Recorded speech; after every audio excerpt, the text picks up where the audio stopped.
The next shoot that I did with them, Sting had moved permanently down to London with Francis and the dog. This was going to be a shoot in Leinster Square in Bayswater, and Sting had a basement there. I realised being a basement, there was going to have to be some artificial light. I bought a flash stand, a Bowen's flash. I used to use an umbrella, but the ceiling of the room was so low that you couldn't actually use an umbrella. I then sort of twigged. I realised that the room was all painted white, which kind of was like a big reflector. So I thought, okay, I won't bother with this umbrella. I'll just point the flash at them and hopefully there'll be enough reflected light for the thing to work. Okay, this is them, first session, messing around, getting to know each other, deciding who's top dog. I think possibly after Henry left the band, Sting was inevitably going to end up being top dog, but I think there was probably a power struggle still at this point. I don't think Andy stood much of a chance of that, but he was kind of caught in the middle. I got about one roll of film out of that, and then the flash stopped working. There was a problem with the cable. Being completely lackadaisical at the time, I'd forgotten to bring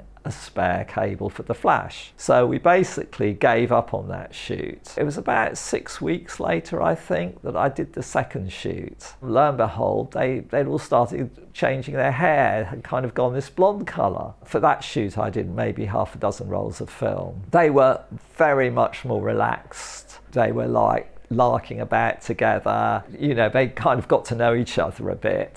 I have to say there was something about them that had changed. Somehow or other you felt they knew what they were doing. You just knew it. The blonde look was kind of quite nice. It was quite well thought out. They were just moving in the right direction for them.